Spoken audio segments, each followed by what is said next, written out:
Ana Paula Vitorino e Guilherme de Oliveira Martins são convidados desta Hora Económica. Muito boa noite aos dois.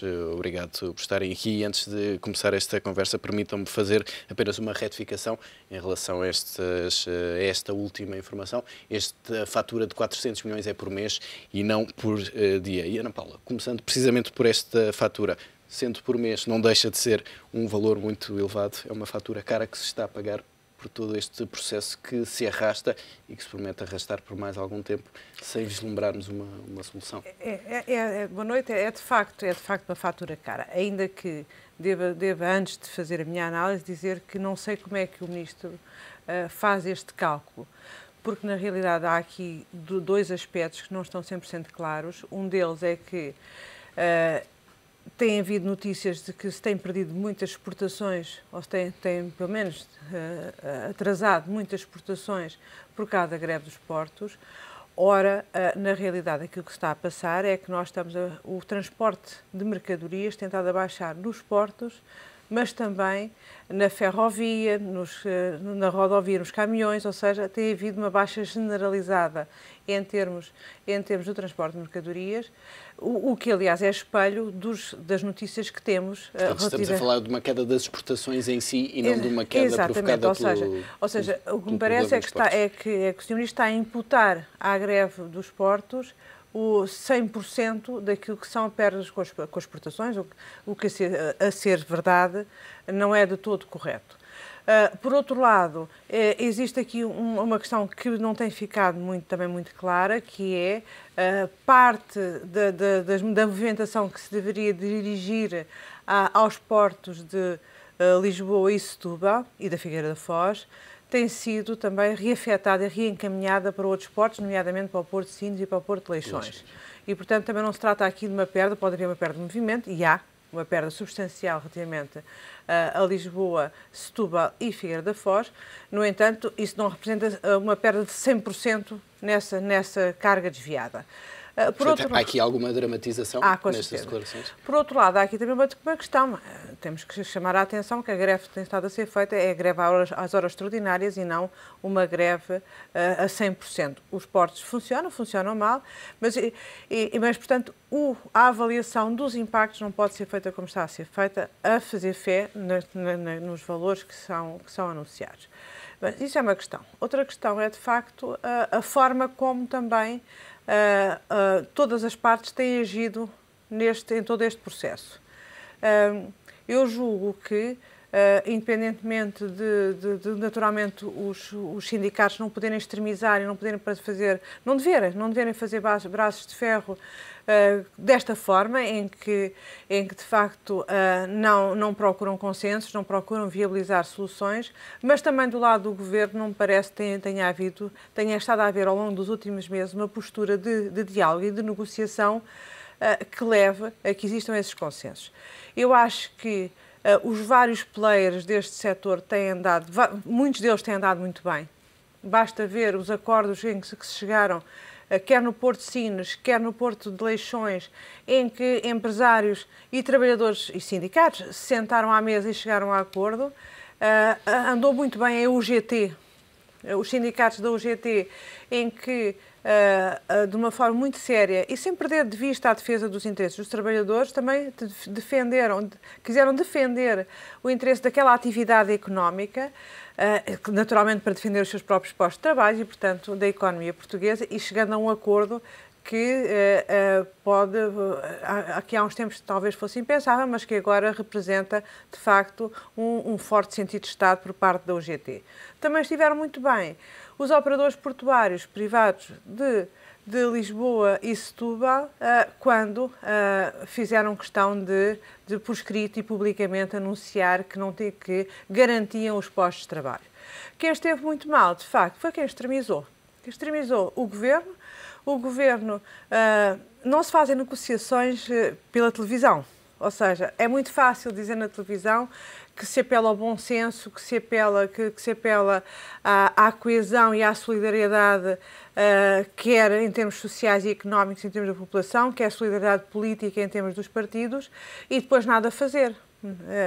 Quando se quer negociar, não é na véspera das leis serem votadas que se mandam por mail ou que seja aquilo que for para os sindicatos uma proposta para ver se passa, e muito menos é quando se perde, quando a meia dúzia de dias de haver uma votação, se perde aos partidos políticos, não que negociem, mas que sim, que apoiem em termos de votação. O recado que foi deixado hoje pelo Partido Socialista, que aprovou a nova lei do trabalho portuário, é precisamente que na especialidade haja mais diálogo e uma procura de consenso maior. Vamos lá ver.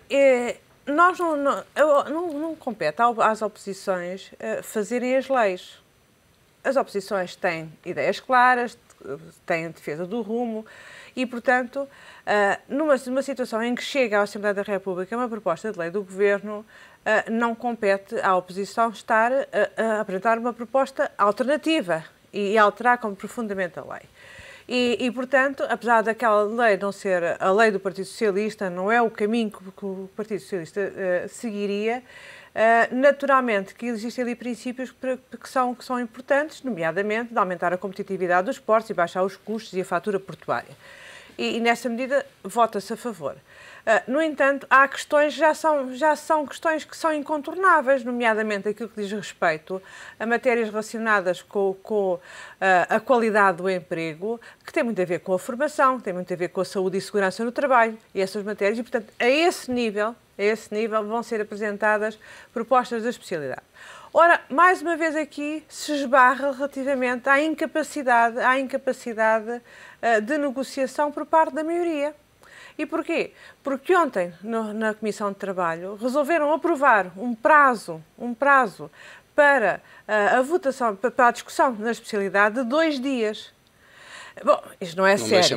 Não é sério, porque para se fazer uma apreciação como deve ser na especialidade, tem que se chamar todos os parceiros, tem que se ouvir os sindicatos, tem que se ouvir as entidades patronais, tem que se pôr em cima da mesa propostas e contrapropostas, tem que se discutir e tem que se votar. Ora, isto em 2 dias é impossível, porque não se pode estar a ouvir toda a gente. E, portanto, é mais uma vez o show, é mais uma vez a aposta no número mediático. Estão abertos? Não estão, na prática não estão. E portanto, eu hoje fiz questão de dizer ao Sr. Ministro Álvaro Santos Pereira que ele deixava de ser conhecido pelo Álvaro só. É Álvaro, mas de facto o bombeiro incendiário. Ganhou um cognome. Guilherme, e nesta altura seria importante até para o Governo tentar resolver esta questão dos portos e tentar fazê-lo com o apoio do Partido Socialista, até para eventuais futuras batalhas que se avizinhem em 2013, com toda esta austeridade previsível. Sim, a austeridade é absolutamente previsível. É interessante olharmos e confrontarmos que esta semana tivemos a aprovação do orçamento e, ao mesmo tempo, a entrevista do Primeiro-Ministro, que, de facto, vem já evidenciar que o programa que consta do orçamento e aquilo que foi aprovado no dia 27 nem sequer está ajustado com a realidade. Mesmo com a demonstração, pelo menos por palavras, de que tem um perfeito conhecimento da realidade que não parece. O que acontece? Pedro Passos Coelho ontem começou a trabalhar já num orçamento retificativo. Começou já a trabalhar num orçamento retificativo porque interessa ver o curto prazo até ao final deste ano, até dezembro, e interessa ver depois de janeiro. Até dezembro, o que nós temos vindo a assistir, e isto é importante assinalar, é que a máquina fiscal acelerou as cobranças, mesmo gerando algumas situações que eu tenho estado a assistir pessoalmente, mesmo do ponto de vista profissional, de duplicação de liquidação. E não é só um caso, estou a falar de vários casos, ou seja, há aqui uma tentativa da máquina acelerar com algum desnorte, que é importante aqui assinalar e que em nada vem beneficiar a relação dos contribuintes com o Estado. O que nos leva à questão de 2013. O que é que vai acontecer em 2013? E nós conseguimos ver que, para conseguir esta coesão social, a própria demonstração do Primeiro-Ministro ontem é que parece que não há qualquer intenção de garantir esta coesão social. Porquê? Porque, ao mesmo tempo que, na mesma semana em que aprovam um orçamento com todas as dificuldades e com os cortes que são evidenciados, não só a nível do aumento dos impostos, como também ao nível da despesa, ainda vem anunciar que vai fazer mais cortes no âmbito das pensões, da educação e da saúde.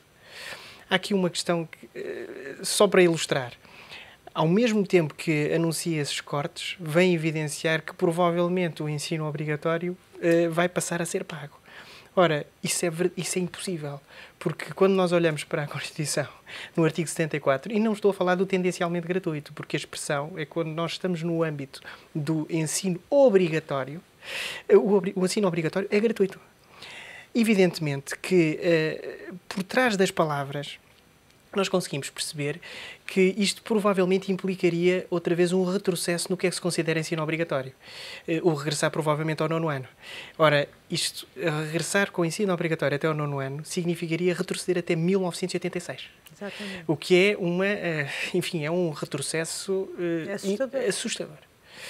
E, portanto, interessa ver em que medida é que nós conseguimos conjugar este orçamento que foi aprovado agora, esta semana, que ainda vai estar sujeito à promulgação e apreciação por parte do Presidente, com este novo programa, não é? Que programa que nós não conseguimos perceber. Este novo programa que já se avizinha para 2013, para o primeiro trimestre. Não é? É preciso ter, de facto, algum cuidado. Eu até mesmo diria o seguinte, evidentemente que o Presidente da República terá um papel preponderante.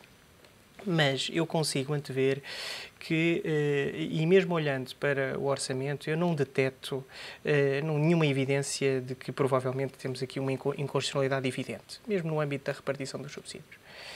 Mas o que eu consigo detectar é que provavelmente a haver fiscalização mais acertada será uma fiscalização sucessiva. Portanto, não deveria ser Cavaco Silva a enviar este documento do âmbito da fiscalização preventiva. Podemos ter isso garantido. Que Cavaco Silva não Cavaco vai enviar. Silva, de certeza absoluta, que não vai. Não vai. Aliás, eu adoraria ser surpreendida pela positiva. Adoraria estar errada. Mas acho absolutamente improvável que o Presidente da República peça a fiscalização. Não vai. Não vai. Provavelmente será a fiscalização sucessiva. E se eventualmente for detectada alguma inconstitucionalidade, que é preciso ter algum cuidado, há alguns artigos muito sensíveis, que são os artigos 27 e 28, que focam precisamente esta ideia, esta redução e o corte dos subsídios de férias e Natal, e mesmo com o efeito mitigado da distribuição por duodécimos. Mas acho que há uma leitura inteligente do Acórdão do Tribunal Constitucional que, no fundo, sancionou estas medidas. Para tentar evitar um novo chumbo. Para tentar evitar um novo chumbo. Agora, há, de facto, um desajustamento. Há aqui um desajustamento há duas velocidades. Há uma velocidade de um orçamento que custou muito a aprovar, mesmo que já sabíamos a partir do dia 15 de outubro que o orçamento iria ser aprovado com base nesta sustentação da maioria absoluta, e uma segunda velocidade de um segundo programa que não está oculto no orçamento sequer, é um segundo programa que se sobrepõe ao orçamento. E quando nós olhamos para antes de fazer a questão a propósito da colaboração do Partido Socialista ou não, interessa ver dentro da coligação. É porque interessa o próprio CDS-PP tentar clarificar a sua posição, porque não pode viver no melhor dos dois mundos. Mesmo com enfim, houve só um voto contra, mas há uma tentativa... Sim, numa situação especial. Numa situação especial, que aqui não... Mas há aqui uma tomada de posição por parte do CDS-PP que eu ainda não percebi muito bem o que é que isto pode querer dizer no futuro. Porque... E, sobretudo, como é que vai funcionar com um retificativo. Mas, Ana Paula, tem também essa percepção de que o Governo está já a trabalhar em cenários diferentes, nomeadamente com um orçamento retificativo? Eu julgo que já não é uma percepção. Aquilo que nós, na realidade, temos... Portanto, aquilo que aprovámos esta semana será para esquecer. É um faz de conta, mas infelizmente, se fosse um faz de conta para retroceder em determinadas medidas que obviamente são recessivas e altamente penalizadoras das pessoas e das empresas, ainda acharíamos todos bem. É sempre bom reconhecer os erros e voltar atrás. Só que o que se passa não é isso. E há aqui uma conjugação muito infeliz, que é, num dia aprova-se um orçamento de Estado e no dia a seguir, não é qualquer ministro, é o primeiro-ministro, dá uma entrevista na televisão, com grande audição, em que aquilo que declara é vamos ter medidas que não sequer estavam, como dizia o Guilherme, já não é uma questão de estarem escondidas ou poderem estar... É outro programa completamente novo. E é um programa que é assustador, porque encerra em si mesmo medidas que já não são só de penalização direta e que se espera que transitória das nossas vidas. São medidas que condicionam completamente até o estilo de sociedade que nós temos. E aquilo que foi referido há pouco não é uma coisa de sumenos. Quando passamos que... Aqui não há nenhuma dúvida. Quando nós temos escolaridade obrigatória, essa escolaridade tem que ser gratuita. Não faz sentido estarmos a falar de propinas. Está na Constituição, está expressamente Exatamente. Dito obrigatório e gratuito. Exatamente. E podem estar garantido que nessa matéria não conseguem fazer uma alterações constitucionais. Não conseguem. Agora, isso é uma questão que não é só uma questão financeira. Não é só uma questão financeira como pode afetar a sua vida ou a vida da A, B ou C, ou a vida das pessoas. É uma questão do que é que nós queremos para a nossa sociedade e o que é que estamos dispostos a abdicar para a bem de uma consolidação que nunca mais chega. Se é esta a reestruturação que nós queremos. Isto significa que hoje avançamos. O Primeiro-Ministro, à velocidade com que alteram as medidas e as tornam mais penalizadoras, ou aquilo que avançar, retroceder de 12º ano de escolaridade obrigatória para 9º ano, ou quem sabe depois para o 6º ano, quer dizer estar a retroceder em termos da nossa evolução como sociedade. Estamos a ir além do empobrecimento. Exatamente, porque nós estamos a falar, de facto, e já comentámos isso várias vezes, estamos a falar de questões que nos põem ou não num nível de competitividade do nosso país, o nível de desenvolvimento social, o nível de desenvolvimento humano e o nível também de preparação para competir numa sociedade global e numa economia global. E não é seguramente quando nós temos das taxas mais baixas de licenciados e pessoas com formação técnica de superior especializada. E quando nós estamos a tentar chegar a esse patamar para sermos mais competitivos, para estarmos mais capazes de ir à luta, e cada vez é mais necessário que assim seja, estamos a regredir nesses princípios, quer dizer que nas próximas gerações, as gerações que vêm a seguir, em vez de estarem mais preparados e tornarem o país e eles serem eles próprios mais competitivos, serão menos competitivos. E, portanto, estamos a anular a competitividade, não só do ponto de vista cultural, do ponto de vista social, do ponto de vista mesmo de civilização, do ponto de vista civilizacional, é gravíssimo, como inclusive naquele aspecto que é o único que parece que interessa ao Primeiro-Ministro e ao Governo, que é o aspecto económico e financeiro, mesmo aí é um erro profundo, porque é fazer regredir o nosso país. E deixe-me falar de um tema que foi hoje aprovado também em Conselho de Ministros, esta questão da diluição dos subsídios de Natal e de férias. Metade destes subsídios nos 12 meses. É uma medida... Como é que vê esta medida? Como uma tentativa de... É uma manhosice, como sabe, agora passou a ser um termo económico do léxico económico. Está forte na adjetivação e nos pronomes. É verdade. Este governo surpreende-nos, ainda que nos consegue surpreender pela negativa, o que faz com que a nossa imaginação, em termos também de adjetivação, vá tendo que ficar mais aprimorada. E, de facto, esta não é uma coisa séria, porque, por um lado... é procurar suavizar o impacto que a sobrecarga, o aumento enorme de impostos vai criar na vida das pessoas. Ou seja, dizer que nós não cortamos os subsídios, mas na realidade aquilo que se está a dizer é que vai-se pagando aos pouquinhos para que o pouquinho, portanto o duodécimo que pagam todos os meses, sirva para cobrir, ainda que não totalmente, aquilo que é o corte que as pessoas vão ter nos seus vencimentos todos os meses. Bom, isso é um efeito de atenuar, podia-se dizer assim, bom, mas isso é bom que tentem atenuar o efeito da sobrecarga fiscal. Bom, não sei se é bom, enfim, aquilo que na realidade está a acontecer é estarem a querer esconder que no rendimento anual que as pessoas têm existe um corte brutal. Bom, por outro lado, acho que é aqui neste cruzamento que está um pouco aquilo que eu estava a dizer, como apelidado de manhosice, que é preparar o caminho para que, a prazo, se deixe de falar dessa coisa que o ministro Vítor Gaspar deve achar que é uma bizarria do Sul. do Os sul da Europa, salários. que são os 14 salários. Bom, portanto, para ver se definitivamente as pessoas se habituam em tempos de crise a não ter esses mais 2 salários, pode ser que depois se esqueçam e passem a receber só 12. Eu gostaria de chamar a atenção de uma coisa que é a comparação entre, no nosso país, existem 14 salários ou mais, no caso das empresas que até têm mais salários, em termos de prémios de gestão e por aí fora. E que noutros países, os ditos países que são fantásticos, só existem 12 salários.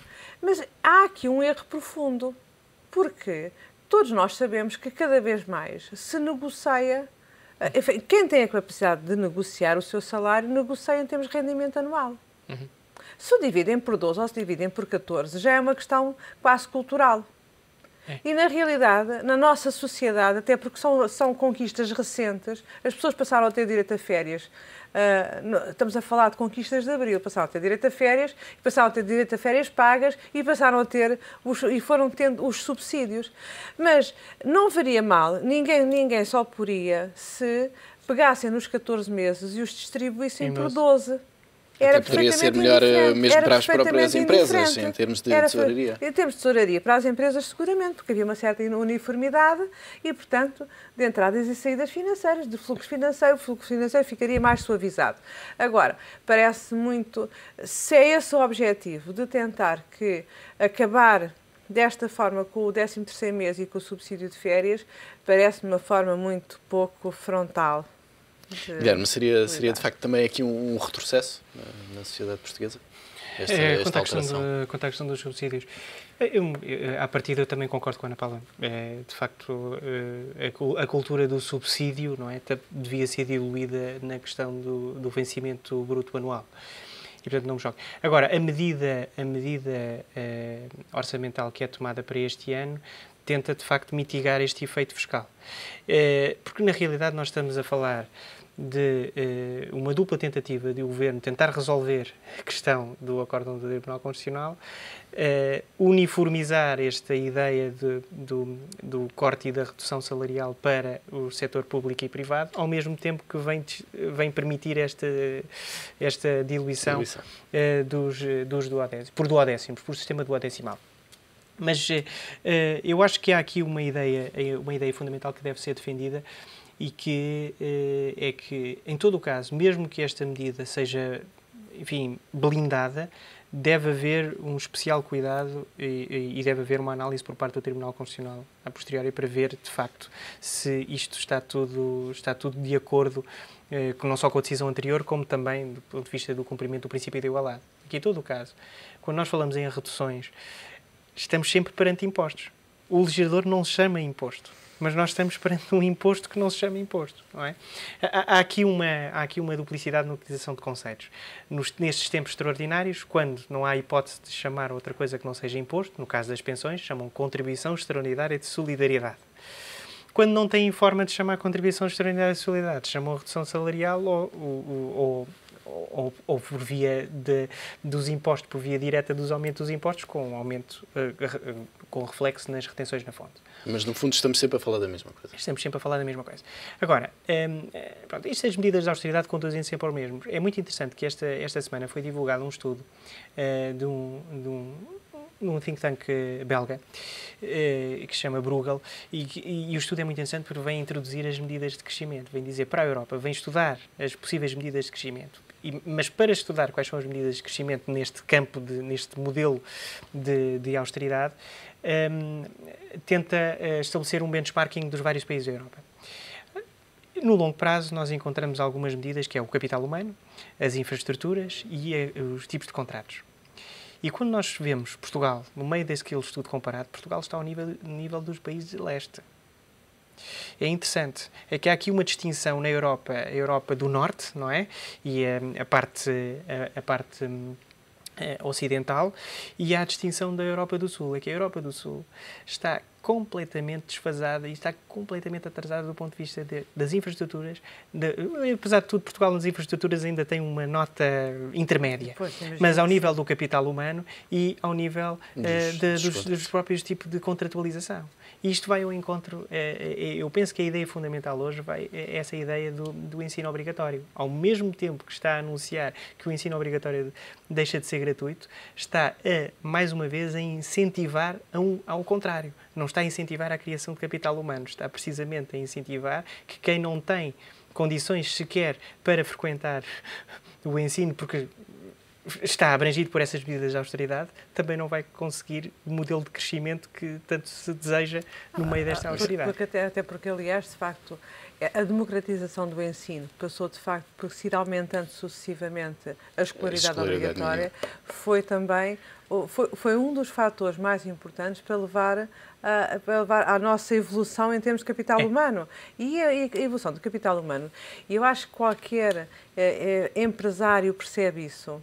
O capital humano, a sua valorização é fundamental para... É a base da competitividade, quer da sociedade enquanto um todo, mas também da economia, porque é a base de sucesso e de alargamento de mercados e da sua competitividade em termos internacionais. E não é um problema certamente que voltaremos a esse tema nos próximos programas. Agradeço a vossa presença neste Hora Económico.